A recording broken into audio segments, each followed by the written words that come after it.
selaku fasilitator. Yang saya hormati Bapak Budi Hari Prasetya selaku pengajar praktik saya dan rekan guru penggerak Indonesia dimanapun berada. Perkenalkan, saya Erni Rahayu. Saya adalah calon guru penggerak angkatan 7 kelas A 32M. Saya bertugas di SDN Munjul 01.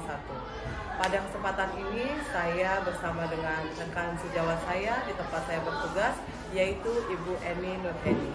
Selamat pagi Bu Eni. Selamat pagi Bu Erni. Apa kabar Bu Eni? Baik Bu Erni. Ya, baik. Pada saat ini pertemuan kita Bu Eni adalah tahapan observasi, di mana pada tahap ini kita diskusi ya Bu Eni, sharing terkait dengan persiapan Bu Eni untuk melaksanakan kegiatan pembelajaran yang akan Ibu Eni lakukan. Siap Bu Erni. Ya, baik. Adapun pada tahapan ini atau pada kegiatan ini Bu Eni, saya ingin mengetahui sejauh mana Ibu Eni dalam mempersiapkan kegiatan pembelajaran yang akan Ibu Eni laksanakan, dan tentunya banyak yang sudah Ibu persiapkan, dan mohon untuk kita sharing atau diskusi pada kesempatan. Baik Bu Eni, yang pertama saya mau menanyakan materi yang akan Ibu Eni berikan ke murid apa nih? Materi yang saya ambil saat ini itu adalah mengenai menghitung luas dan keliling bangun datar ya dalam pembelajaran matematika. Baik, luas dan keliling bangun datar ya Bu Iya. Eni ya. Pelajarannya berarti matematika ya Bu Eni. Iya betul Bu Baik. Erni. Kemudian tujuan pembelajaran yang akan Ibu Eni lakukan atau harapkan itu apa? Yang saya harapkan untuk tujuan pembelajaran saat ini, yang pertama itu siswa dapat menyelesaikan soal yang berkaitan dengan luas dan keliling bangun datar. Yang kedua, di mana siswa dapat mempraktikkan dan menerapkan cara menghitung luas dan keliling dalam kehidupan sehari-hari, baik itu di sekolah maupun di rumah. Itu saja Bu Eni. Ya baik, jadi nanti tentunya ada pengaplikasian ya terkait Iya, dengan betul. menghitung luas dan keliling Iya, bangun betul. datar. Oke, ini apa materi yang menarik ya Bu Eni ya. Nah kemudian, nah ini yang sangat penting ya. Saya kira ini sangat penting, persiapan. Nah, persiapan apa nih yang sudah Ibu Eni siapkan untuk pelaksanaan kegiatan pembelajaran Bu Eni nanti? Persiapannya ya salah satunya yang pertama yang kali yang saya siapkan yaitu RPP yang saya siapkan. Lalu kemudian saya menyiapkan media ajar yang akan saya gunakan. Lalu evaluasinya dengan menyiapkan LKPD, yaitu LKPD baik individu maupun berkelompok. Ya baik. Sudah sangat lengkap ya. Saya lihat nih ada persiapan RPP, LKPD, bahan ajar, media atau PPT-nya ya. Dan saya juga tadi sempat melihat RPP Bu Eni itu sudah merupakan RPP yang mengandung pembelajaran diferensiasi. Ya, itu sangat baik sekali. Nah, kemudian Bu Eni untuk terkait dengan apa ya kesulitan nih atau tantangan. Nah, tentunya Bu Eni selama ini kan sudah mengenal ya karakteristik murid-muridnya. Nah, Bu Eni sudah menganalisa nih kira-kira nih kesulitan atau tantangan apa nih yang akan Bu Eni hadapi ketika nanti Bu Eni melaksanakan pembelajaran ini. Kesulitan yang saya lihat dalam kegiatan pembelajaran ini itu adalah kesiapan anak, karena kan di mana tingkat pembelajaran anak itu kan berbeda-beda ya. Ada yang siap menerima dengan tingkat ya yang tinggi, sedang maupun rendah. Nah, kebetulan di kelas saya juga ada anak yang berkebutuhan khusus, jadi ya harus saling persiapannya anaknya harus kita siapkan gitu. Makanya itu kesulitan saya. Iya, oke. Baik sekali ya, Bu Eni sudah mengidentifikasi terkait dengan tantangan, termasuk tadi diantaranya di kelas Ibu ada siswa PDBK ya. Iya. Oke, dan tentunya Bu Eni sudah mempersiapkan bahan ajar atau tugas yang akan diberikan kepada siswa Ibu. Iya, Ya. betul. Baik. Kemudian, nah setelah tadi sudah mengidentifikasi kesulitan atau tantangan yang akan Bu Eni hadapi, kemudian strategi apa atau metode apa yang akan Bu Eni lakukan atau berikan terkait dengan tantangan yang akan Ibu hadapi tadi? Salah satunya saya menggunakan pembelajaran secara diferensiasi, di mana strateginya saya itu membuat bahan ajar atau konten yang bervariasi untuk kesiapan siswa belajar murid, di mana tingkat sedang, tinggi, dan rendah, begitu Bu Eni. Oke, jadi strateginya adalah dengan menerapkan pembelajaran berdiferensiasi supaya tadi kesiapan murid yang dari yang rendah, sedang, dan tinggi bisa terakomodir ya Bu ya. Betul. Oke, bagus sekali itu Bu Eni. Ya, kemudian selanjutnya nih Bu Eni, apakah dari semua persiapan yang sudah Ibu Eni tadi sebutkan sudah selesai, sudah istilahnya semuanya sudah 100% rampung atau gimana nih? Kalau semuanya belum, mungkin baru 90%-nya, di mana saya lagi proses, yaitu media pembelajaran, lagi pembuatan media pembelajarannya dalam proses ya seperti itu. Kira-kira tuh media pembelajaran mau diselesaikan atau dikerjakan kapan ya? Ya segera mungkin, segera Oke. mungkin. Ada yang Bu Eni akan minta bantuannya kira-kira? Paling hanya teman sejawat. Oh, teman sejawatnya ya. Baik. Ya, nanti kalau memang perlu bantuan juga saya bersedia ya Bu Eni. Siap. Silakan koordinasi aja. Siap. Baik, kemudian nih Bu Eni tadi sudah bicara tentang persiapan untuk di kelasnya. Kemudian untuk Bu Eni sendiri nih terkait dengan pengembangan diri Bu Eni. Nih, area pengembangan diri mana nih yang Bu Eni ingin tingkatkan dalam kegiatan atau kapasitas Ibu sebagai seorang guru? Ya, yang ingin saya kembangkan yaitu manajemen diri saya, yaitu di mana kan manajemen diri saya itu yang ingin saya kembangkan supaya agar saya bisa meningkatkan keprofesional saya sebagai seorang guru.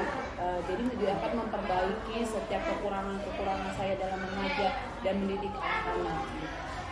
Oke, jadi manajemen dirinya untuk lebih profesional ya Bu Eni ya sebagai seorang guru. Oke, luar biasa sekali Bu Eni, sangat inspiratif ya apa yang Ibu sudah ceritakan nih sama saya nih. Nah sekarang pertanyaannya, pembelajarannya nih, kegiatannya nih, kapan ya kira-kira Bu Eni mau laksanakan? Segera mungkin akan saya laksanakan setelah melakukan kegiatan ini. Segera mungkin akan saya siapkan untuk melakukan kegiatan pembelajarannya. Ya, kira-kira untuk hari apa nih? Besok atau lusa? Besok. Oke, besok ya. Berarti besok kita ketemu di kelas untuk tahap observasi ya Bu Eni ya. Baik. Baik, luar biasa sekali Bu Eni ya, tadi sudah mau sharing dengan saya terkait persiapan Ibu di tahap observasi ini. Mudah-mudahan sharing kita ini bermanfaat ya Bu Eni ya. Nanti kalaupun ada yang perlu kita diskusikan atau kita rampungkan, kita diskusikan kembali dan kita rampungkan kembali. Jadi mudah-mudahan semuanya dikasih kelancaran. Amin. Sukses buat Bu Eni. Sama-sama. Terima kasih ya Bu Eni. Demikianlah tahapan observasi yang saya lakukan bersama rekan sejawat saja, Ibu Eni Nurheni di SDN Munjono 1.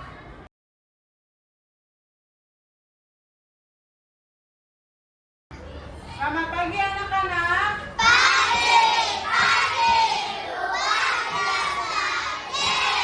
Bagaimana kabar kalian hari ini?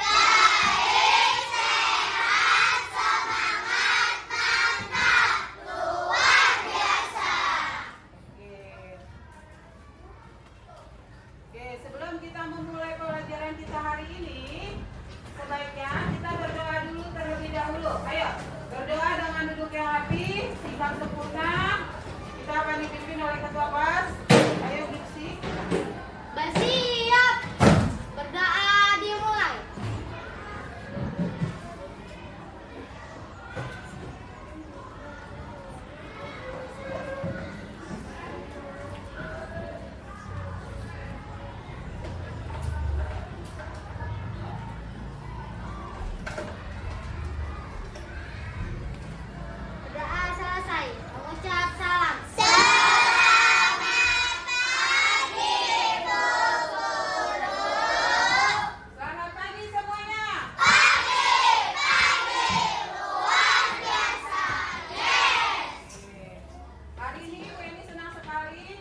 menyanyikan lagu kebangsaan kita yaitu Indonesia Raya. Sekarang anak-anak diminta untuk berdiri semuanya. Nyanyinya tolong semangat ya, tidak jangan sampai ketinggalan dengan musik, oke? Ya.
lagu tersebut kita akan mempelajari apa?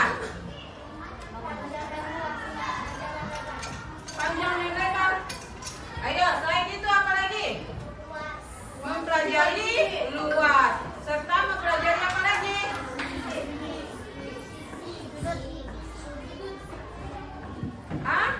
Sudut. Ayo, dari lagunya akan mempelajari tentang apa? Luas dan apa? Luas dan keliling. Bangun datar apa? Persegi panjang dan persegi. Oke, next ya.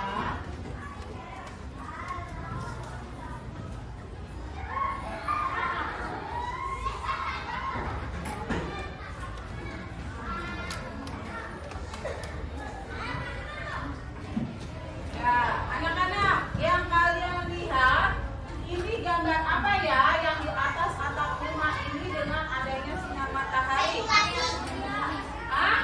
Panel surya. Untuk apa sih panel surya itu? Menggantikan energi listrik yang diperoleh dari apa?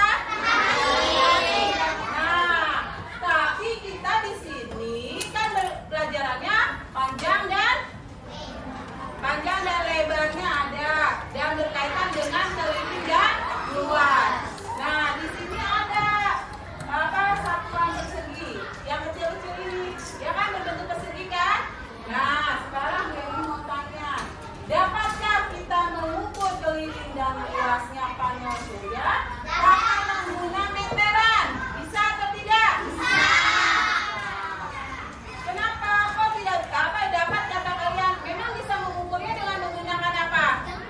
Jengkal tangan. Terus apa lagi? Penggaris. Lalu apa? Kayu tongkat. Oke, bisa.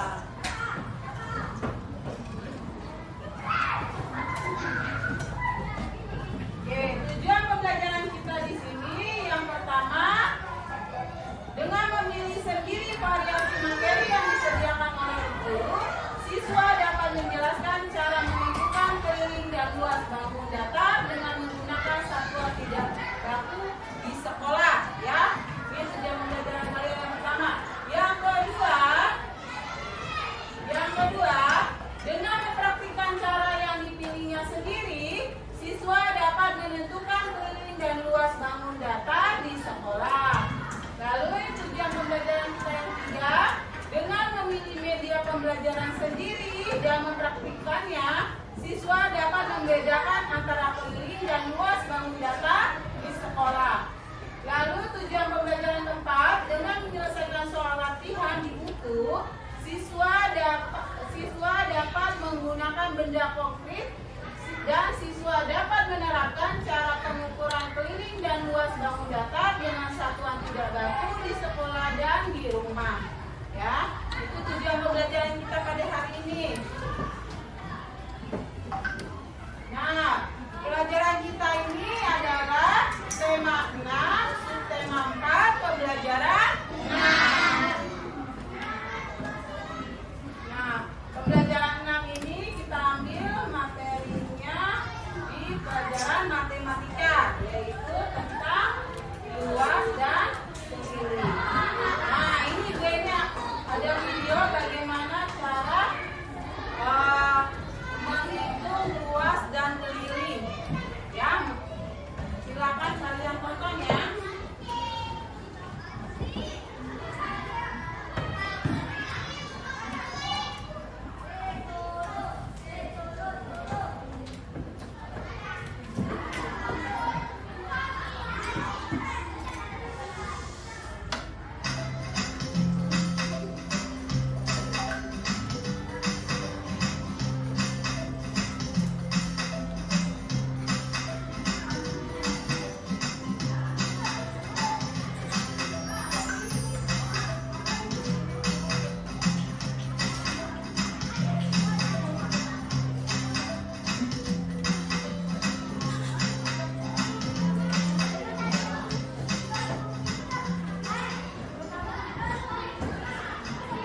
lihat-lihat sih kayak taman depan jalan tuh. Ini kayak taman yang di depan.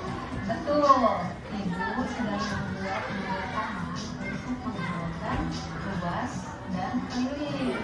Nih, coba perhatikan. Ini luasnya sama apa berbeda? Menurut aku luasnya beda. Beda. Yakin? Kalau kelilingnya?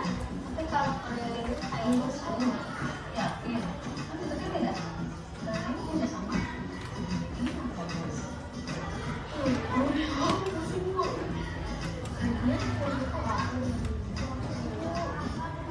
Tahu?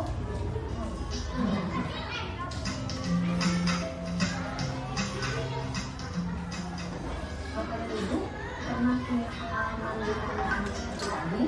Jika saya mendapat pertanyaan dari siswa seperti tadi, maka pertama kali saya akan menggunakan mainan seperti ini. Nah, mainannya bisa kita bikin dari kardus seperti ini ya. Jadi diberi warna-warni, diisi dengan balon-balon tertentu seperti ini.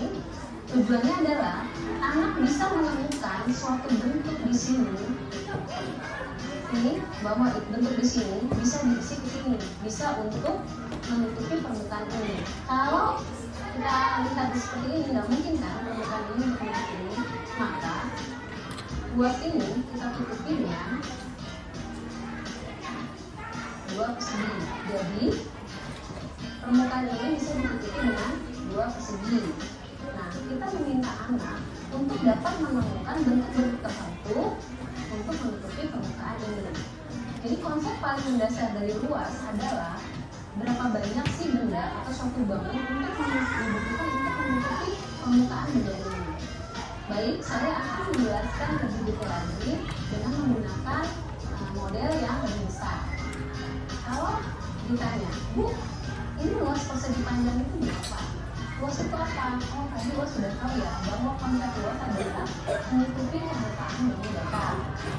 Ketika kita berbicara luas dengan satuan baku, artinya luas dengan aturan kesepakatan secara internasional, maka luas adalah menutupi permukaan bangun datar dengan satu satuan luas. Jadi saya akan menutupi berapa banyak yang dibutuhkan satu satuan luas menutupi permukaan bangun persegi panjang ini. Saya tutupi. Ternyata permukaan persegi panjang ini bisa ditutupi oleh 6 persegi. Maka bisa dikatakan bahwa luas persegi panjang ini adalah 6 satuan luas. Kemudian bagaimana kita menghitung keliling? Jika luas adalah menutupi permukaan bangun datar, maka keliling adalah menghitung panjang sisi terluar. Jadi hanya sisi terluar. Untuk mudahnya, kita bisa menjelaskan dengan menggunakan benang. Berapa panjang yang dibutuhkan untuk mengelilingi sisi terluar suatu bangun, sisi terluar. Saya mulai dari sini, saya kelilingi dengan menggunakan benang sampai sini, kemudian sampai sini, kemudian ini, kemudian ini, sampai sini selesai. Maka keliling dari persegi panjang ini itu sama dengan panjang kali ini. Ketika kita berbicara keliling adalah berbicara panjang sisi terluar. Nah, jadi apakah itu jelas bahwa luas itu adalah menutupi permukaan, sementara keliling itu adalah berapa sih panjang sisi terluar. Dari kegiatan ini ada dua hal yang harus anak bisa amati, atau anak bisa cermat. Yang pertama adalah suatu benda atau suatu bangun itu dapat dibentuk dari penjumlahan satu atau lebih bangun. Kalau ini satu bangun ini, berapa luasnya? Berapa luas bangun ini? Kita lihat bentuk apakah yang kita perlukan untuk menutupi permukaan ini. Jika kita lihat, ini bisa kita tutupi dengan segitiga, dan ini bisa kita tutupi dengan setengah dari. Maka jika ditanya berapa sih luas ini bangunan ini, maka luasnya adalah luas segitiga ditambah luas setengah lingkaran. Jadi di sini kita belum berbicara hitung-hitung tapi konsep yang paling dasar ya, bahwa suatu benda itu dapat dibentuk lebih dari dua benda, lebih dari satu benda, bisa satu benda, bisa dua benda, atau lebih, mungkin tiga. Ini kebetulan dua ya, bisa dibentuk dari dua bangunan. Nah, kemudian selain suatu benda bisa dibentuk dari dua atau lebih bangun, suatu benda juga bisa merupakan pengurangan dari suatu bangunan. Contohnya ini, berapa luas bangunan ini? Untuk menjawab pertanyaan ini, kamu akan melihat ini sebenarnya bentuk apa sih? Apel dikelola atau gimana ini? Mereka bentuk apa nih? Nah, ketika dia berpikir apa ya yang tepat untuk menutupi permukaan ini, dia berpikir kita bisa tunjukkan bahwa pada mulanya ini adalah bangun. Oke, dari video yang kalian lihat, konsep untuk luas itu apa? Ayo, dari video tadi, untuk menghitung luasnya, konsepnya apa? Apakah tadi mengukur dengan benang untuk menghitung luas? Ayo. Iya. Iya. Iya atau tidak? Iya. Tidak, benar. Kenapa takut kita jawabnya? Ya. Berarti yang menghitung dengan benang itu untuk menghitung apa? Keliling. Berarti kalau nyari luas itu adalah konsepnya adalah menutup permukaan bangun datar. Sedangkan keliling apa? Bagian luar atau bagian dalamnya? Luar. Oke, next. Selanjutnya ya. Nah, ini ya KPD kalian kerjakan yang ini-ininya di buku kalian. Yuk, silakan kerjakan. Kalian tulis ya. Dibuka bukunya, kalian tulis dulu.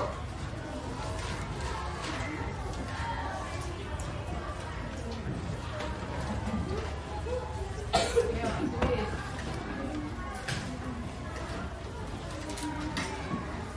Oke, buku. Di buku kalian kerjakan. Nomor 1, ruang kelas yang digambar dengan warna kuning. Luas ruang kelas adalah berapa persegi satuan nih yang warna kuning. Luasnya nih yang menutupi. Ada berapa? Nah, yang hijau ini adalah lapangan olahraga. Yang warna biru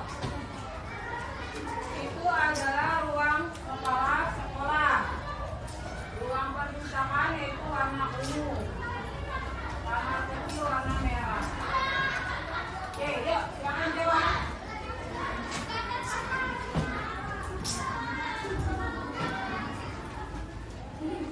Ayo, jawab.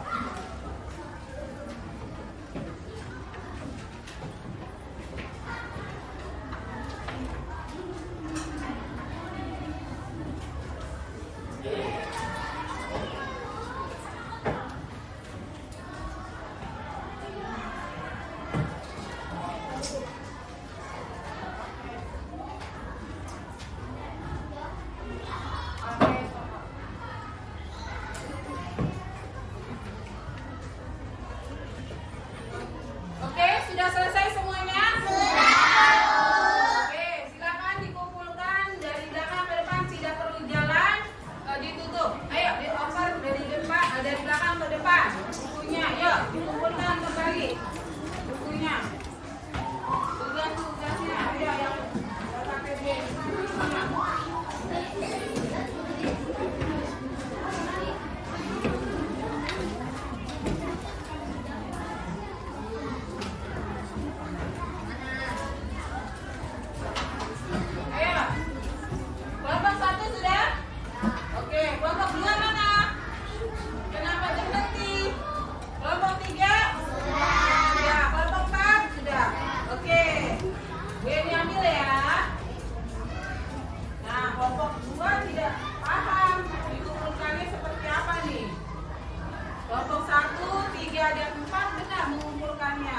dengan cara ditutup.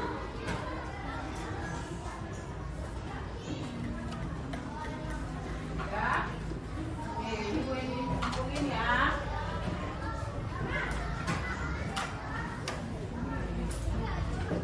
Nah, selanjutnya kalian ada tugas LKPD kelompok. Tugasnya yang pertama, ini kalian mengukur keliling bangun data dengan satuan tidak baku. Yang B juga ya. Nah, yang pertama ini nanti kalian ke lapangan basket, kalian ukur dengan tongkat pramuka. Kemudian yang kedua itu adalah keliling meja dengan menggunakan spidol warna-warni. Lalu yang ketiga keliling buku tema. Ya, buku tema kalian itu kalian ukur dengan menggunakan klip kertas. Ya, oke. Sekarang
Oke, berikan aplaus untuk kelompok 3.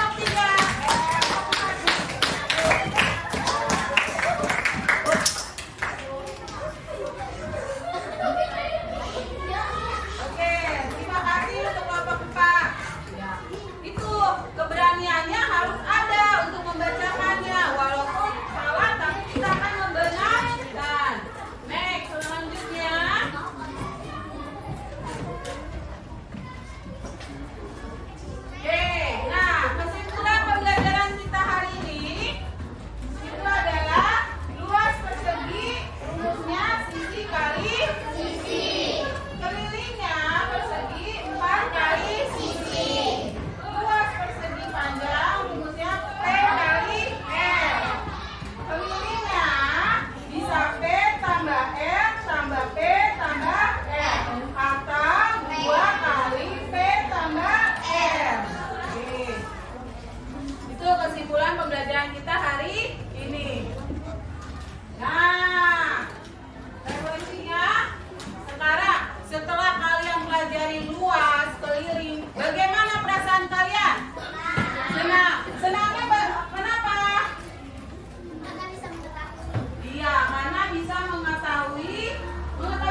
waktu untuk ikut belajar bersama anak-anak hebat kelas 3D.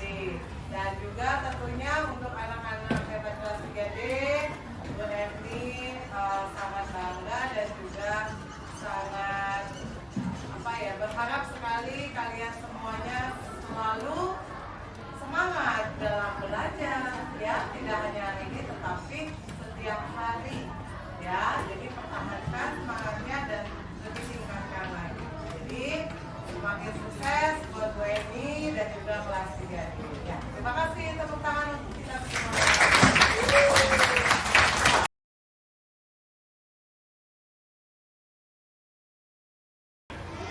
Semangat pagi, salam kolaborasi Guru Penggerak Indonesia. Perkenalkan, saya Erni Rahayu. Saya adalah calon guru penggerak Angkatan 7 DKI Jakarta, kelas A32F. Saya bertugas di SDN Munjul 01. Pada kesempatan ini, saya sedang berada di SDN Munjul 01 bersama dengan pengajar praktik saya, yaitu Bapak Budi Hari Prasetya. Ya, selamat pagi. Selamat pagi Pak Budi. Dan juga rekan sejawat saya, Ibu Eni Nurheni. Selamat pagi Bu Eni. Selamat pagi.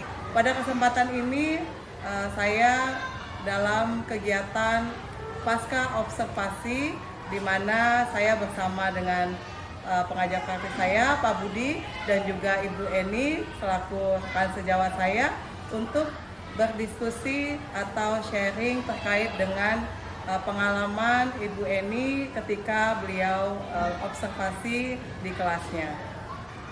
Baik, Bu Eni, saya mohon izin untuk bertanya dan juga sharing terkait dengan pembelajaran yang sudah Ibu Eni laksanakan di kelas. Ya, Bu Eni, yang pertama saya mau tanya ke Bu Eni, bagaimana perasaan Bu Eni setelah melaksanakan observasi di kelas? Setelah saya melaksanakan observasi di kelas, saya merasa senang karena bisa membantu saya untuk memperbaiki kualitas saya mengajar, serta juga bisa meningkatkan proses pembelajaran saya di kelas.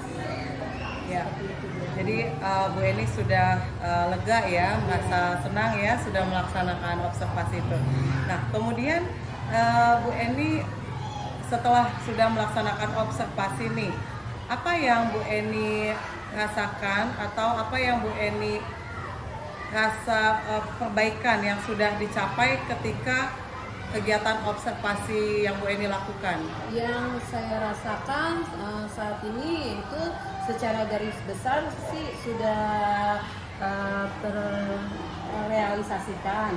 Terus ya mungkin butuh meningkatkan lagi pembelajaran, diantaranya yaitu pembelajaran diferensiasi serta KSE-nya, dan juga keaktifan siswa yang belum maksimal. Oke, baik. Itu sudah mulai terkuak tuh saya dengar tuh terkait dengan hal-hal yang terjadi di pembelajaran ya. Namun sebelum sejauh itu nih Bu Eni, saya mau tanya nih terkait tujuan pembelajarannya yang sudah Bu Eni tetapkan. Menurut Bu Eni, apakah tujuan pembelajaran yang Ibu Eni sudah buat itu sudah terlaksana? Sudah tercapai ya Bu Eni ya. Garis besar sudah. Oke. Nah, sekarang untuk kelebihan atau keunggulan yang Ibu Eni rasakan ketika Bu Eni melaksanakan tahap observasi di kelas. Ya, tentunya setelah kita berbincang ya ketika pra-observasi ya, dan sudah kita Bu Eni sudah mendapatkan berbagai informasi juga dan juga berbagai hal-hal yang baru ya, khususnya terkait dengan pembelajaran diferensiasi dan KSE. Nah, menurut Bu Eni, kelebihan atau keunggulan yang sudah Bu Eni lakukan di observasi itu apa? Kelebihannya ya, saya kan dapat menerapkan salah satunya itu kegiatan pembelajaran diferensiasi. Kemudian saya juga dapat menentukan metode pembelajaran serta bahan yang tepat untuk saya gunakan dalam pembelajaran, yang karena sudah dapat mengklasifikasikan minat belajar siswa, pembiasaan belajar siswa. Begitu Bu Eni. Jadi Bu Eni sudah merasa bahwa ada kelebihan di maksudnya pembelajaran yang sudah sebelumnya Bu Eni sudah merasa ada hal yang baru, yaitu terkait dengan pelaksanaan pembelajaran diferensiasi ya. Nah, kemudian sebaliknya nih Bu Eni, pada saat pelaksanaan observasi adakah kendala atau yang Bu Eni anggap bisa dikatakan kelemahan ya, yang Bu Eni rasakan gitu ketika observasi? Ya mungkin itu kekurangannya yang saya belum secara maksimal atau menerapkan pembelajaran secara diferensiasi itu. Oke, jadi Bu Eni merasa meskipun sudah menerapkan pembelajaran diferensiasi, namun masih merasa masih bisa lebih baik lagi, lebih maksimal lagi ya. Oke, baik. Dan tentunya itu proses ya Bu Eni ya, dengan proses, dengan berjalannya waktu akan bisa lebih maksimal lagi ke depannya ya. Dan Bu Eni yakin itu ya. Ya, semoga. Iya, amin. Baik, selanjutnya nih Bu Eni tadi sudah menceritakan ke saya terkait dengan kelebihan yang udah Bu Eni rasakan, kemudian kekurangannya juga, tantangannya juga. Itu saya sangat apresiasi sekali Bu Eni, karena Bu Eni sudah dapat mengidentifikasi diri Bu Eni sendiri ya, baik kelebihan maupun kekurangan Ibu. Nah, kemudian terkait dengan area pengembangan Ibu Eni ya, dalam pembelajaran, dalam observasi, sekaligus juga Ibu sebagai seorang pendidik, kira-kira area pengembangan apa yang ingin Ibu Eni tingkatkan? Ya, mungkin metode pembelajaran yang saya akan gunakan kepada anak-anak yang ingin saya kembangkan, karena ingin menciptakan kegiatan pembelajaran yang menyenangkan bagi siswa. Itu yang ingin saya kembangkan. Jadi metode pengembangannya ya. Metode pembelajaran. Metode pembelajaran. Setiap saya gunakan untuk pembelajaran setiap harinya, supaya anak merasa tidak bosan dan menyenangkan saja di kelas. Oke. Dan tentunya dengan pembelajaran diferensiasi itu bisa menjadi salah satu cara ya Bu Eni ya. Betul. Karena saya lihat pada saat observasi Bu Eni sudah menerapkan metode dengan menyediakan konten, proses maupun produk ya terhadap murid-murid Ibu di kelas ya. Oke. Baik, selanjutnya nih Bu Eni, kalau seandainya Ibu sudah mengetahui terkait dengan area pengembangan yang Ibu ingin tingkatkan, kira-kira strategi apa nih yang Bu Eni akan lakukan supaya area pengembangan yang Ibu harapkan tadi bisa terwujud? Dengan cara apa aja tuh? Ya, yang mungkin akan saya lakukan ya untuk yang dari dekat dulu, yaitu dengan rekan sekerja gitu, sharing atau tukar pendapat, lalu kemudian bisa dengan mengikuti pelatihan-pelatihan yang saat ini sedang berkembang, yaitu kurikulum Merdeka Belajar, itu yang kita sedang inginkan. Jadi saya perlu belajar seperti itu dengan cara pelatihan. Kemudian dari tingkat kecamatan mungkin saya bisa mengikuti kegiatan KKG, kegiatan guru gitu. Itu yang saya kembangkan, seperti itu caranya. Oke, jadi menurut Bu Eni yang akan dilakukan antara lain tadi mengikuti pelatihan-pelatihan ya contohnya terkait dengan kurikulum Merdeka ya Bu Eni ya, baik secara daring maupun luring ya. Kemudian dengan KKG ikut ya KKG, dan juga tadi kolaborasi dengan teman rekan sejawat. Oke, baik, itu saya kira sangat sangat baik sekali ya apa yang akan Bu Eni lakukan ya. Nah, kira-kira kapan nih Bu Eni nih mau mulai untuk melaksanakan apa yang Bu Eni tadi rencanakan? Ya, segera mungkin akan saya lakukan, karena untuk menambah pengetahuan saya tentang pembelajaran diferensiasi maupun KSP. Oke, jadi sesegera mungkin ya Bu Eni ya. Oke, Bu Eni, sebelum kita akhiri nih Bu Eni nih, tadi Bu Eni sudah cerita banyak khususnya terkait dengan kegiatan di pembelajaran di kelasnya. Tadi Bu Eni juga sudah menceritakan terkait dengan kendala-kendala ya, antara lain tadi keaktifan siswanya ya, keaktifan siswanya juga, dan penerapan pembelajaran diferensiasinya yang ingin lebih maksimal lagi Iya. dan juga lebih menyenangkan murid ya. Iya.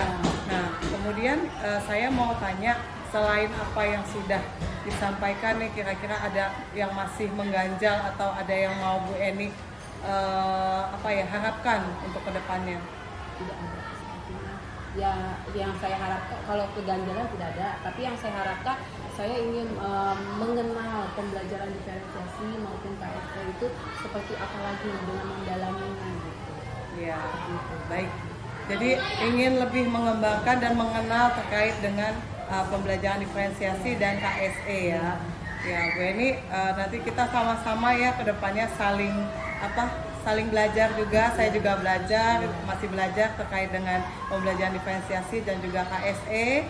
Dan mudah-mudahan kedepannya kita bisa sama-sama saling beriringan, saling meningkatkan